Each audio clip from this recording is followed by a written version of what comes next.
Les McStay étaient une famille américaine normale.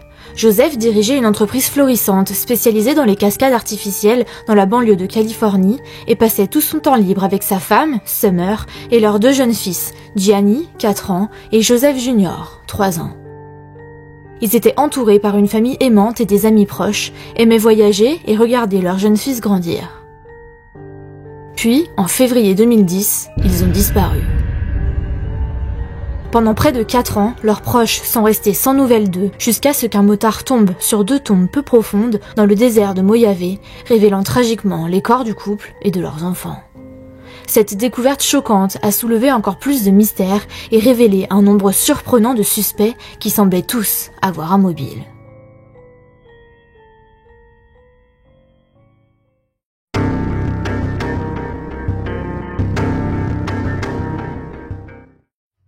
Le 4 février 2010 a commencé comme d'habitude pour cette famille californienne. Joseph, 40 ans, dont l'entreprise était spécialisée dans les fontaines décoratives d'intérieur, a parlé à son père, Patrick, et lui a dit qu'il ne pouvait pas discuter longtemps car il devait se rendre à un déjeuner d'affaires. Pendant ce temps, Summer, 43 ans, agent immobilier occupé à faire des travaux de rénovation dans la maison qu'il venait d'acheter, a parlé à sa sœur qui venait d'avoir un bébé. Quelqu'un a appelé Joseph vers 16h25 depuis la maison familiale et Joseph et Summer ont échangé des SMS entre 17h et 17h47. Après cela, personne n'a plus entendu parler d'eux. Toutes les activités liées aux cartes de crédit ont cessé. La famille a disparu. Le 10 février, 6 jours après les dernières nouvelles données par la famille, un adjoint du shérif du comté de San Diego s'est rendu sur place pour vérifier que tout allait bien. Cependant, personne n'a répondu à la porte. Comme il n'y avait aucun signe d'acte criminel et que la voiture de la famille n'était pas là, l'agent est reparti, pensant que les McStay avaient quitté les lieux. Mais personne n'a de nouvelles et cela commence tout de même à devenir très curieux. 3 jours plus tard, le 13 février, Michael, dit Mike, le frère de Joseph, s'est rendu chez les McStay. Il s'est introduit dans la maison par une fenêtre ouverte et a découvert une scène troublante, mais pas comme vous l'imaginez. Il n'y avait aucun signe évident de violence, il semblait plutôt que la famille ait simplement disparu. Le temps était comme suspendu. Il y avait des bols remplis de pop-corn posés sur le canapé et des œufs avaient été laissés sur le comptoir, pourris. Les lunettes solaires de vue de Summer sont retrouvées sur le comptoir de la cuisine, mais aucun signe des habitants. Dans le garage, une poussette double est recouverte de plusieurs combinaisons de plongée. Mike a déclaré que son frère emportait toujours la poussette lors des voyages qu'il planifiait. Quoi qu'il en soit, les chiens de la famille étaient dans le jardin avec de l'eau et des croquettes, donc Mike a supposé que son frère avait engagé quelqu'un pour s'occuper d'eux et qu'ils étaient effectivement partis en voyage. Mais le 15 février, toujours sans nouvelles, Mike a signalé la famille comme disparue. 4 jours plus tard, les enquêteurs ont exécuté un mandat de perquisition au domicile et n'ont trouvé aucun signe d'effraction ou de violence, par exemple, aucune trace de sang. En l'absence de preuves d'un crime, il n'était pas possible d'obtenir un mandat de perquisition pour accéder au dossier financier du couple. Néanmoins, l'ordinateur portable de la famille a été récupéré et est parti en analyse. Les détectives ont reconstitué les allées et venues de la famille grâce à des auditions, à l'examen des relevés téléphoniques et aux images des caméras de surveillance d'un voisin qui montre un véhicule quittant l'impasse le 4 février à 19h47. Néanmoins, la caméra ne permet pas de voir qui se trouve à l'intérieur de la voiture. Concernant les relevés téléphoniques, les autorités ont appris que la dernière personne à avoir été en contact avec Joseph ce jour-là était son associé, Charles Chase Merritt. Souvenez-vous, Joseph a dit à son père qu'il avait un déjeuner d'affaires. C'était avec Chase, son associé. Ils sont allés au restaurant Chick-fil-A à Rancho Cucamonga. Les relevés téléphoniques indiquent qu'après le déjeuner, Joseph est rentré à son domicile à Fallbrook. À 20h28, Joseph a appelé Chase, mais l'appel est directement allé sur la messagerie. Interrogé, Chase a expliqué qu'il n'avait pas répondu car il regardait un film. D'après les relevés téléphoniques, il s'agit de la dernière activité enregistrée sur le téléphone portable de Joseph. Interrogé, Chase a déclaré avoir tenté d'appeler Joseph à plusieurs reprises dans les jours qui ont suivi la disparition de la famille, mais sans parvenir à la voir ou à les localiser. Il a raconté que le 9 ou le 10 février, il s'est rendu chez eux pour voir s'ils allaient bien, mais qu'il n'y avait personne. Pour tenter de localiser la famille, les enquêteurs ont lancé une recherche en plaque d'immatriculation concernant le véhicule des McStay, un Isuzu Trooper blanc de 1996. Les enquêteurs ont rapidement appris que le véhicule en question avait été localisé et remorqué le 8 février depuis un parking d'un centre commercial à San Isidro, juste à côté de la frontière mexicaine. Étant garée illégalement, la voiture a été remorquée dans une fourrière. L'emplacement du véhicule entre le 4 et le 8 février reste inconnu. À présent localisée, la voiture est amenée au commissariat pour une inspection. Les sièges bébés étaient toujours à leur place. Les médicaments contre l'asthme de Joseph se trouvaient toujours dans la voiture, ce qui est très anormal selon sa mère qui a affirmé que Joseph ne se déplaçait jamais sans ses médicaments. Des échantillons ADN sont prélevés, mais ils ne seront pas analysés, les enquêteurs ayant pour théorie que la famille est partie au Mexique de son plein gré, et voici pourquoi. Les analyses de l'ordinateur portable de la famille sont revenues, et il s'avère que le 28 janvier, quelqu'un a fait des recherches sur des voyages au Mexique, notamment une recherche Google, quels documents les enfants doivent-ils présenter pour voyager au Mexique ? C'est important, car cela nous montre qu'il y avait peut-être une sorte de planification pour se rendre au Mexique, a déclaré le lieutenant Denis Brugos. Mis à part le fait qu'il était inhabituel pour cette famille de partir en plein milieu de la rénovation de leur maison et de laisser des denrées périssables sur place, rien n'indique une implication criminelle dans cette affaire. Le 23 février, les détectives demandent à Interpol de rechercher la famille McStay, qui pourrait se trouver au Mexique, et 2 jours plus tard, les autorités distribuent des tracts et demandent aux autorités mexicaines de mener des recherches dans les aéroports, les gares routières et autres grands centres de transport. Après avoir appris par les agents de sécurité du parking du centre commercial que le véhicule avait probablement été garé là entre 17h30 et 19h le 8 février, les enquêteurs décident de visionner les caméras de vidéosurveillance de la frontière mexicaine de cette soirée-là. Le 5 mars, les autorités diffusent une vidéo montrant un groupe de personnes ressemblant à la famille McStay entrant au Mexique main dans la main par le passage piétonnier. La vidéo est datée du 8 février vers 19h. On peut voir un homme marchant main dans la main avec un enfant. Il est suivi par une femme vêtue d'une veste blanche tenant la main d'un autre enfant. Les enquêteurs du shérif du comté de San Diego ont affirmé qu'il pourrait s'agir de Joseph McStay et de sa femme Summer avec leurs 2 enfants, traversant la frontière vers Tijuana. Il y a de très fortes chances que ce soit eux, a déclaré le lieutenant Denis Brugos. Les détectives ont montré la vidéo à la famille. Certains ont reconnu la veste blanche que porte la femme dans la vidéo, mais d'autres membres ne sont pas sûrs qu'il s'agisse d'eux en raison de la mauvaise qualité de la vidéo. Elle est très granuleuse, avec peu de luminosité et les contours ne sont pas nets, a déclaré Mike. Les enfants semblent avoir la taille appropriée, mais je n'ai jamais pu identifier l'adulte. Même si c'était eux qui traversaient, nous ne savons toujours pas dans quel but. Nous ne savons pas si c'était sous la contrainte ou de leur plein gré. Depuis leur disparition, selon les enquêteurs, les McStay n'ont pas utilisé leur compte bancaire, leur carte de crédit ou leur téléphone portable. Ils pourraient être là-bas de leur plein gré et avoir simplement voulu s'éloigner un certain temps. C'est une théorie, a déclaré Brugos. Ils auraient aussi pu se rendre là-bas pour la soirée et se retrouver dans une situation dont ils ne peuvent pas sortir. Mike a dit croire que quelqu'un détenait la réponse de la disparition de son frère et de sa famille. Il a dit « Comment est-il possible que personne ne les ait vus ? Ils doivent faire leurs courses, se procurer les produits de première nécessité. Ils doivent avoir un moyen de gagner leur vie.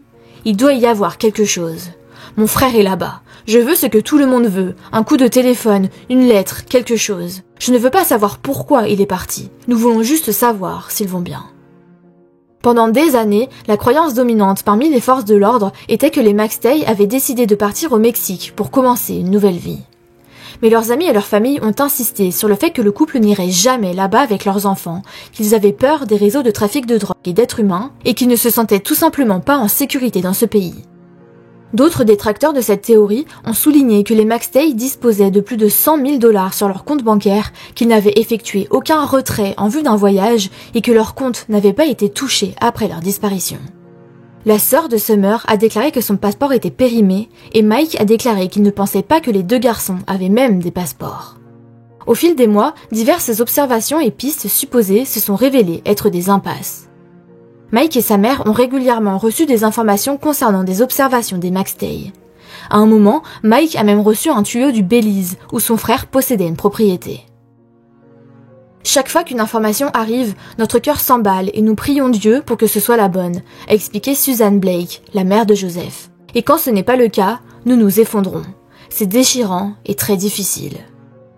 Mais ils ont refusé d'abandonner, même si tous deux étaient conscients que la vérité pourrait finalement être dévastatrice. Mike a déclaré « Jusqu'à mon dernier souffle, je vais essayer de résoudre cette affaire. Je dois savoir où se trouvent mon frère et sa famille.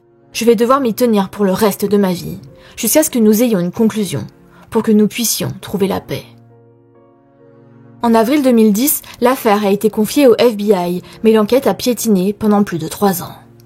Pendant ce temps, plusieurs théories ont émergé. Certains soutiennent que Summer a tué son mari Joseph et qu'elle s'est enfuie avec ses garçons. Elle aurait mis en scène le passage à la frontière mexicaine pour brouiller les pistes. Summer McStay a changé plusieurs fois de nom au cours de sa vie. Son nom de jeune fille était Virginia Lisa Aranda, mais elle s'était également appelée Summer Martelly dans le passé, ainsi que Summer Aranda Martelly, Lisa Aranda, Lisa Martelly et Lisa Aranda Martelly. Martelly était le nom de famille de son beau-père, mais pas son nom légal. Les raisons qui ont poussé Summer à changer de nom restent floues. Si elle avait une raison de modifier son identité, elle ne l'a jamais révélée à ses amis et aux membres de sa famille. Beaucoup de gens se demandent si elle se cachait de quelqu'un. Également, Susan Blake a déclaré après la disparition qu'elle pensait que Summer avait en réalité 10 ans de moins, car c'est ce que Summer affirmait à tout le monde. Toute sa belle famille pensait qu'elle avait 33 ans, alors qu'en réalité, elle en avait 43, et cela a suffi pour certains pour estimer qu'elle était à l'origine de la disparition de sa famille. L'auteur du livre No Goodbyes, la mystérieuse disparition de la famille McStay, Rick Baker, a affirmé que sa propre enquête, qui a notamment consisté à examiner des centaines d'emails personnels, a démontré que Summer et Joseph avaient des problèmes et que leur relation était, selon ses propres termes, sur le point d'exploser. Mais d'après certains, il y a beaucoup d'opinions personnelles dans son livre. Par exemple, l'auteur cite des emails, puis affirme qu'il n'aurait pas pu être marié à cette femme et que leur relation était manifestement dysfonctionnelle. On est loin d'une enquête impartiale. Chase, lui aussi, a donné son avis. Lors d'une interview dont je n'ai pas réussi à retrouver la date, il a déclaré que lui aussi pourrait écrire un livre sur la famille, affirmant que Summer avait des problèmes de colère et que Joseph souffrait depuis quelque temps d'une mystérieuse maladie, sous-entendant que Summer empoisonnait son mari.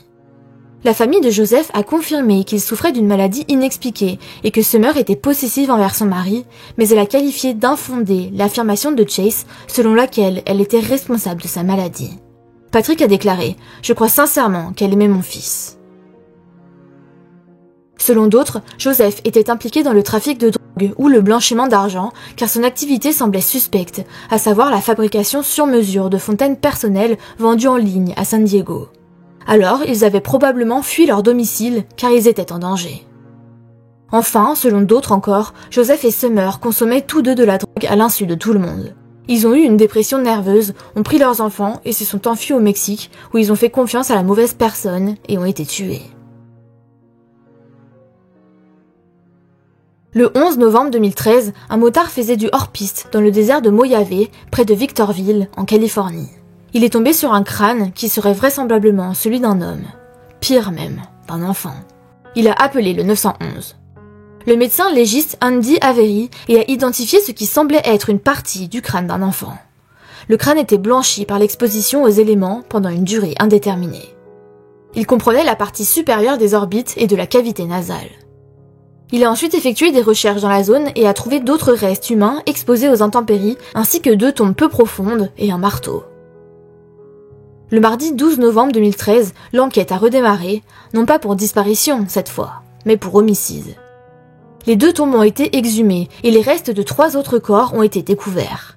Les restes humains des 4 corps ont ensuite été comparés et identifiés comme étant ceux de Joseph McStay, Summer McStay, Gianni McStay et Joseph McStay Jr. grâce à des comparaisons dentaires et d'ADN. Joseph avait une jambe cassée, des côtes cassées, des blessures à la tête et un cordon électrique enroulé autour du cou. Summer avait la mâchoire fracturée. Tous présentaient des fractures du crâne. Gianni, âgé de 4 ans, avait reçu au moins 7 coups à la tête. L'autopsie a conclu que la cause des décès était un traumatisme contondant et multiple à la tête et que chaque décès était un homicide. L'arme du crime serait le marteau retrouvé dans une des tombes. Parlons alors des différents suspects potentiels. Certains se sont rapidement penchés sur Vic Johansson, l'ex-petit ami de Summer. C'était un ancien marine. Summer était encore avec lui lorsqu'elle a rencontré Joseph. Elle est même tombée enceinte de Gianni plus tard en 2004 alors qu'elle vivait encore chez Vic. Ce dernier avait également des antécédents judiciaires pour menaces violentes, vandalisme aggravé, troubles à l'ordre public, entrave à l'activité d'une entreprise et résistance à un agent de la paix. Dans une de ces affaires, il a plaidé non coupable à une accusation de délit mineur après avoir menacé de tuer son voisin de 12 ans. Oui, de 12 ans. Vic est resté en contact avec Summer après leur rupture, lui envoyant occasionnellement des emails. Quelques mois plus tôt, donc des années après qu'ils se soient séparés, il a envoyé un email à Summer dans lequel il disait qu'il l'aimerait pour toujours, que Summer était son âme sœur et qu'elle porterait ses enfants. Patrick, le père de Joseph, a déclaré que Vic était resté obsédé par Summer même après son mariage avec son fils. Alors, pourrait-il être responsable ? Un autre suspect pourrait aussi être Michael McFadden, le nouveau mari de l'ex-femme de Joseph, Heather. Car oui, Joseph a été marié avant Summer, et il a d'ailleurs un fils aîné, Jonah. Selon certaines sources, Michael aurait menacé de museler Summer et de tabasser Joseph. Selon Patrick, quelques mois avant la disparition de la famille, Summer a déposé une plainte auprès des services de protection de l'enfance contre McFadden, car il a un passé criminel assez violent et Joseph voulait obtenir la garde de son fils. Publiquement soupçonné, McFadden a déclaré, je cite, « Je ne suis pas un criminel et je n'ai pas assassiné la famille McStay. Ma famille essaie de surmonter cette horrible tragédie aussi discrètement que possible, mais je commence à en avoir assez de toutes ces insultes et ces calomnies à mon égard. J'aimais bien Joseph, c'était mon ami, alors arrêtez. Mon casier judiciaire est le résultat d'une seule nuit terrible dans ma vie. Cette nuit-là, j'ai bu de l'alcool pour la dernière fois. Depuis, je suis un membre productif et respectable de la société. Je suis père, mari et chef d'entreprise. J'aime la vie et j'ai une attitude positive. J'ai commis un crime il y a des années. Ce crime impliquait moi-même, ma petite amie et un autre homme. Point final. Je n'en suis pas fière, mais franchement, j'ai purgé ma peine et je n'ai jamais regardé en arrière. Ma famille va à l'église et aime Dieu. Nous nous aimons les uns les autres et menons une vie heureuse. Il y a également Dan Cavanaugh, le webmaster de la société. Certaines sources affirment qu'il était le troisième associé de Joseph, d'autres qu'il n'était qu'un employé. Il a été innocenté dans cette affaire, mais certains estiment qu'il y a quelque chose à voir dans les meurtres. On en reparlera plus tard. Donc, l'enquête a repris depuis la découverte des corps. Comme je vous l'ai dit, à l'époque, les enquêteurs ont analysé le véhicule de la famille et prélevé des échantillons ADN. Lorsque les enquêteurs ont réexaminé ces preuves ADN en février 2014, les criminalistes ont établi une correspondance entre l'ADN prélevé et celui de quelqu'un dans cette affaire. Vous avez une idée ? Il s'agit de Chase Merritt, l'associé de Joseph. L'ADN de Chase a été retrouvé sur le volant, le levier de vitesse, la radio et le panneau de commande de la climatisation. Les mandats indiquent que l'ADN de Chase a été prélevé en février 2010 alors qu'il s'agissait d'une affaire de personnes disparues. À partir de là, les détectives se concentrent, à tort ou à raison, on en reparlera, exclusivement sur lui. Chase a été interrogé par les enquêteurs en 2010 et le 17 février, il leur a déclaré qu'il avait été dans le véhicule avec Joseph pour la dernière fois 6 semaines avant la disparition de la famille. Mais il a affirmé qu'il était assis sur le siège passager et qu'il n'avait jamais conduit la voiture. Les mandats indiquent qu'il avait, je cite, une blessure récente à la main lors de cet interrogatoire qu'il a attribuée à une coupure à la main causée par une tôle, mais les enquêteurs ont trouvé ça bizarre. Lors d'entretiens ultérieurs, il a déclaré aux enquêteurs qu'il n'aimait pas Summer. Il a également précisé aux enquêteurs qu'il n'aimait pas Dan Cavanaugh et a déclaré « Si jamais je devais commettre un meurtre, ce serait lui ». Alors qu'au moment de l'entretien, aucun élément indiquant un acte criminel n'avait été trouvé dans la disparition de la famille qui justifierait une telle déclaration de la part de Chase. Par ailleurs, durant ces entretiens, il parlait de Joseph et de sa famille au passé. Joseph était, etc., ce qui a conduit les enquêteurs à penser qu'ils savaient que Joseph et sa famille étaient décédés. Après la disparition de la famille McStay, Chase a déclaré aux enquêteurs que Joseph était son meilleur ami. Or, à partir du jour où ils sont disparus, Chase n'a pas tenté de contacter Joseph ou Summer une seule fois. En tant que meilleur ami de Joseph, avec qui il discutait plusieurs fois par jour, a-t-il dit, on aurait pu s'attendre à ce qu'il tire la sonnette d'alarme et prévienne la famille et la police. Mais c'est en fait Dan Cavanaugh qui a alerté la famille en envoyant un email à Patrick McStay, et c'est Dan Cavanaugh, depuis Hawaï, qui a alerté la police de San Diego pour demander une vérification du bien-être de Joseph. Suzanne, la mère de Joseph, a dit que lorsqu'elle a demandé à Chase de distribuer des avis de recherche, il a refusé de le faire. Enfin, dans l'interview dont je vous ai déjà parlé sur CNN, il a déclaré en parlant de Joseph « Oui, je suis définitivement la dernière personne à l'avoir vu. » Mais comment sait-il qu'il est la dernière personne à l'avoir vu? Sinon car c'est lui qui l'a tué? D'après l'enquête, Chase avait un problème de jeu et a tué la famille McStay pour des raisons financières. Selon Dan Cavano, Joseph avait prêté $30 000 à Chase pour payer une dette de jeu contractée par ce dernier. Dan a également déclaré aux enquêteurs que Joseph avait l'intention de licencier Chase. Avec toutes ces informations, Chase Merritt est arrêté le 5 novembre 2014. Il a été inculpé de 4 chefs d'accusation de meurtre et le procureur général a requis la peine de mort. Le procès a été retardé car il a licencié ses avocats à plusieurs reprises ou tenté de se représenter lui-même. En février 2016, il avait déjà changé 5 fois d'avocat. Le procès a finalement débuté le 7 janvier 2019 devant un tribunal de San Bernardino, en Californie. Chase a plaidé non coupable et se dit, encore à ce jour, innocent. Au-delà des preuves circonstancielles dont je vous ai déjà parlé, les procureurs affirment que Chase a tué les McStay car il devait de l'argent à Joseph et que celui-ci avait décidé de le licencier. Ils ont ajouté que la victime avait confié à des amis que Chase faisait du travail de mauvaise qualité et volait de l'argent. L'accusation a affirmé que Chase a frauduleusement obtenu l'accès au système comptable QuickBooks que Joseph avait mis en place pour son entreprise et que, les 1er et 2 février 2010, il s'était mis des chèques d'une valeur totale de $7 495. Lorsqu'il a appris ce que Chase avait fait, peu avant ou peut-être même le 4 février 2010, Joseph s'est rendu à Rancho Cucamonga où Chase vivait alors et l'a confronté à son vol, menaçant d'alerter les autorités. Après le retour de Joseph chez lui, Chase s'est rendu en voiture chez son associé où il a massacré les McStay à l'aide d'une masse en leur fracassant le crâne. Pour les procureurs, les meurtres ont eu lieu dans la résidence des McStay le 4 février 2010 entre 18h47 et 19h47, heure à laquelle un véhicule, selon eux, le camion Chevrolet 3700 de Chase, est filmé quittant leur domicile. Son téléphone a été désactivé entre 17h48 et 21h32 le 4 février pour empêcher toute localisation. Chase aurait ensuite caché les corps pendant 2 jours tout en accédant à nouveau frauduleusement au compte QuickBooks de Joseph les 4, 5 et 8 février 2010 et se serait émis des chèques à son nom pour un montant total de $23 855 dont les derniers ont été antidatés au 4 février.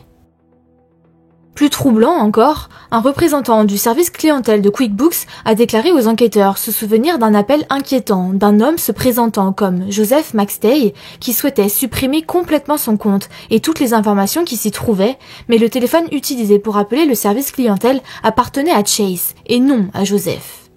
Le témoin a précisé que l'appelant ne disposait pas du code d'accès nécessaire pour supprimer le compte et qu'il n'a donc pas pu donner suite à sa demande, laissant les informations compromettantes à la découverte des enquêteurs. Les enquêteurs ont également découvert un email de Joseph daté du 1er février, quelques jours avant la disparition de la famille, indiquant que Chase lui devait près de $43 000.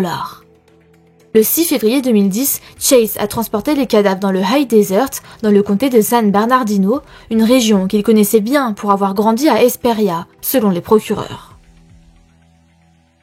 Là, dans une région isolée entre Victorville et Oro Grande, il a enterré ses 4 victimes ainsi que l'arme du crime dans 2 tombes de 2 mètres de long, 60 cm de large et 45 de profondeur qu'il a creusées dans un ravin près d'un chemin de terre peu fréquenté.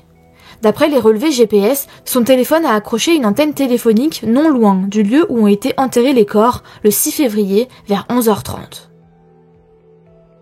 Afin de brouiller les pistes, de semer les autorités et de retarder toute enquête sérieuse de l'affaire, Chase aurait ensuite conduit le véhicule de la famille McStay à la frontière de San Isidro le 8 février. Son ADN a été retrouvé sur le volant et d'autres endroits dans la voiture. Chase serait ensuite retourné à la résidence des McStay pour nettoyer la scène de crime. Aucune trace de sang n'a été retrouvée dans la maison. Si vous avez bien suivi, néanmoins, une question reste en suspense. Qu'en est-il du coup de téléphone sans réponse que Joseph a passé à Chase le soir du 4 février à 20h28 ? Selon les procureurs, c'était la dernière tentative désespérée de la victime pour informer le monde de l'identité de celui qui l'avait tué, lui et sa famille. Mais Chase n'a-t-il jamais donné d'alibi fiable ? Eh bien, il s'avère que sa petite amie de l'époque, Catherine Jarvis, a affirmé qu'elle et Chase avaient passé la soirée ensemble. Or, il a été démontré qu'elle avait menti, se parjurant. Ses relevés téléphoniques ont démontré qu'elle avait tenté de contacter Chase 3 fois et qu'elle ne se trouvait pas là où elle affirmait qu'ils avaient passé la soirée. quand bien même nous n'avons pas réellement de précision quant au déroulé des meurtres. Selon un utilisateur de Reddit, voici comment ça s'est passé. Le jour où la famille a disparu, ils ont échangé près de 30 appels téléphoniques, il se passait quelque chose. Je pense que Joseph a été tué en premier, dans le garage ou dans une autre partie de la maison où Summer et les garçons n'avaient aucune idée de ce qui se passait. C'est lui qui présentait les blessures les plus graves. Une jambe cassée, des côtes cassées, des blessures à la tête et un cordon électrique enroulé autour du cou. Après avoir tué Joseph, il a paniqué et a tué le reste de la famille, car Summer savait qu'il était dans la maison et qu'il ne pouvait pas partir sans se faire prendre. Il a donc pris la décision cruelle de tuer la femme et les enfants de Joseph pour tenter de sauver sa peau. Il est également possible que Summer les ait entendus se débattre et soit allée voir ce qui se passait, qu'elle soit tombée sur son mari en train d'être assassiné et qu'elle ait été tuée, puis que Chase ait tué les garçons aussi, dans la mesure où il pouvait le reconnaître, étant un ami de la famille. Concernant les traces de sang, je pense qu'il les a nettoyées et ensuite repeints. Summer avait tout l'attirail à portée de main puisqu'elle était justement en train de repeindre les murs d'une des pièces de sa maison. Si la police avait traité la maison comme une scène de crime, je suis sûre qu'elle aurait retrouvé des preuves médico-légales des meurtres, mais elle s'est contentée de prendre des photos. La maison avait été revendue et rénovée au moment où les corps ont été découverts. Puis la défense apparaît chaque argument de l'accusation. Denis Sjogren, expert comptable judiciaire et auditeur engagé par la défense, a démontré qu'il y avait un flux constant d'argent entrant et sortant du compte de la société, Joseph et Chase se devant mutuellement de l'argent ou ayant des créances l'un envers l'autre à différents moments, à mesure que les commandes de projets arrivaient, étaient traitées et que les produits finaux étaient livrés aux clients. Les 42 845 $ que l'accusation prétend être une dette de Chase envers Joseph étaient liés à l'annulation de 2 commandes importantes par 2 clients, dont l'un avait escroqué l'entreprise de 34 000 $ pour un projet terminé dont Joseph et Chase avaient convenu de partager la perte, a démontré l'expert. Les 8 chèques émis à l'ordre de Chase début février avaient été imprimés à partir d'un registre de fournisseurs du système comptable QuickBooks, registre que Joseph avait lui-même créé, a témoigné un autre expert engagé par la défense, ce qui prouve d'après eux que Chase n'a pas falsifié les chèques. Un analyste en informatique légale a pu récupérer des données provenant de l'ordinateur familial des McStay qui démontrent que, tard dans l'après-midi du 4 février 2010, Joseph était occupé à concevoir une fontaine à l'aide d'un programme de dessin en ligne tout en discutant au téléphone avec Chase, ce qui indique qu'il existait toujours une relation professionnelle cordiale entre les deux, contredisant ainsi la théorie de l'accusation. D'après l'agent du FBI Kevin Bowles, la tour de téléphonie mobile située à 3 km du lieu de la sépulture se trouvait à une altitude importante, ce qui en faisait une liaison de téléphonie mobile préférable dans la vaste étendue du High Desert, et que chacun des appels impliquant cette antenne relais et le téléphone portable de Chase, le 6 février 2010, s'était terminé par un acheminement vers une autre antenne relais de la région, ce qui indiquait que le téléphone portable de Chase pouvait ne pas se trouver réellement près du lieu de sépulture, comme le prétendait l'accusation. Également, d'après lui, les téléphones portables ne parviennent parfois pas à établir le contact avec les antennes relais, même s'ils sont en parfait état de fonctionnement et allumés, ce qui pourrait expliquer pourquoi le téléphone portable de Chase semblait avoir disparu du réseau dans la soirée du 4 février 2010. Le détective Troy Dugal, du bureau du shérif de San Diego, a déclaré que lorsqu'il avait interrogé Chase le 17 février 2010, il avait utilisé le passé pour parler de la famille McStay, ce qui avait incité Chase à répondre au passé. Les experts en collecte et en évaluation des preuves ADN ont indiqué que les traces ADN de Chase trouvées à l'intérieur du véhicule de la famille correspondaient à une propagation par contact et que les infimes quantités d'ADN présentes sur le volant ne correspondaient pas à la thèse avancée par l'accusation, selon laquelle Chase aurait conduit le véhicule jusqu'à la frontière à San Isidro. Enfin, les avocats de Chase ont affirmé qu'aucun ADN de leurs clients n'a été trouvé sur les lieux de sépulture, mais que l'ADN d'autres personnes non identifiées a été découvert à l'intérieur et à l'extérieur des tombes. La défense a également proposé sa théorie alternative, selon laquelle Dan Cavano avait un motif bien plus important de provoquer la mort de Joseph. Selon l'avocat James McGee, un échange de messages instantanés en ligne entre Dan et Joseph, datant du 29 janvier 2009, donc un an avant la disparition de la famille, a révélé que Joseph avait proposé à Dan de racheter ses parts de la société, apparemment car les deux hommes ne s'entendaient plus. Mais Dan n'était pas satisfait par la proposition et a menacé de détruire l'entreprise si ses demandes n'étaient pas satisfaites. Plus tu tarderas à répondre et à régler cette affaire, plus la situation empirera, a déclaré Dan à Joseph. Ce dernier a répondu « Maintenant, moi, Summer et les enfants, nous connaissons le vrai toi et ce que tu serais capable de faire pour nous nuire, à moi et à ma famille. Tu es un type formidable, Dan, c'est vraiment triste. »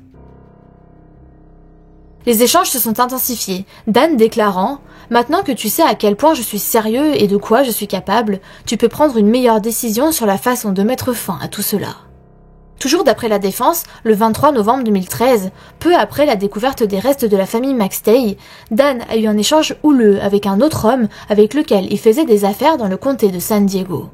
Dan avait accepté de créer un site web pour l'entreprise de cet homme en échange de la construction d'un aquarium. Mais Dan n'a jamais obtenu l'aquarium en échange. Il s'est donc rendu dans l'entreprise de l'homme et lui a dit qu'il avait été trahi et qu'il savait comment faire disparaître les gens et que si cela se reproduisait, on retrouverait ses os dans le désert. 6 jours après la disparition de la famille, Dan a piraté le compte PayPal de Joseph, changé le mot de passe et, au cours des 10 mois suivants, a détourné plus de 206 000 $ de la société, dont 126 000 $ provenant du compte PayPal qu'il avait piraté. La seule raison pour laquelle il a fait cela, c'est parce qu'il savait que Joseph ne reviendrait pas, a déclaré l'avocat. Pour la défense, Dan Cavano avait exactement le même mobile, voire davantage, que celui attribué à Chase Merritt, et pourtant, il n'a jamais été suspecté. En réalité, il n'a jamais été suspecté car il se trouvait à Hawaï au moment des meurtres, ce qui a été confirmé par ses relevés bancaires. Néanmoins, la défense n'en a pas démordu et a indiqué qu'il était toujours possible qu'il ait demandé à quelqu'un d'autre de commettre les meurtres et qu'aucun billet d'avion ne prouvait qu'il avait réellement voyagé jusqu'à Hawaï. Une ex-petite amie de Dan a même affirmé qu'il lui avait avoué le crime, mais son témoignage ne correspondait pas aux faits de l'affaire. Il a donc été mis de côté. D'après une théorie en ligne cependant, Dan a pris l'argent après coup, car c'était un opportuniste. Je cite, « Il savait que quelque chose n'allait pas, car Joseph rachetait ses parts et lui envoyait des virements PayPal mensuels. 2 jours après le meurtre de la famille, il devait recevoir son paiement, mais celui-ci n'est évidemment pas arrivé.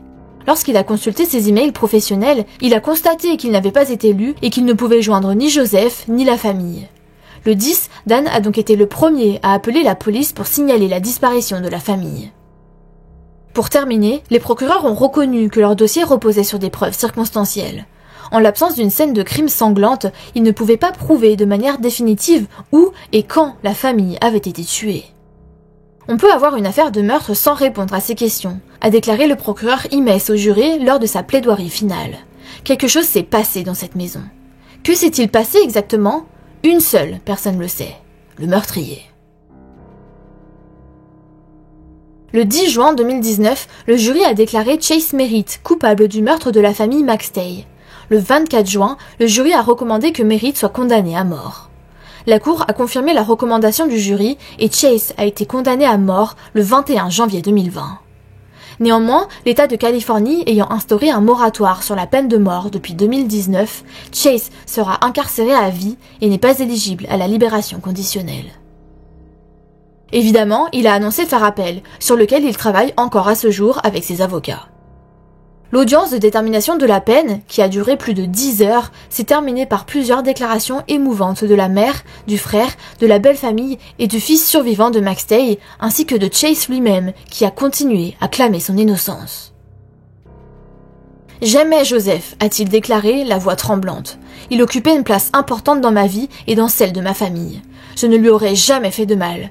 Je n'aurais jamais levé la main sur une femme ou un enfant. Je n'ai pas commis ce crime. » Chase s'en est aussi pris au procureur qui l'accuse de l'avoir piégé, à certains témoins qui l'accusent de mentir et au juge qui, selon lui, a laissé faire. Les membres de la famille des victimes, quant à eux, ont qualifié Chase de « monstre méprisable et malfaisant ». Comment avez-vous pu battre 2 petits bébés si précieux ? À quel point avait-il peur, Chase ? Ils s'appelaient maman et papa ? Chase, vous êtes un assassin de bébés sans scrupules, a déclaré Suzanne, la mère de Joseph, tandis que Chase la regardait impassiblement.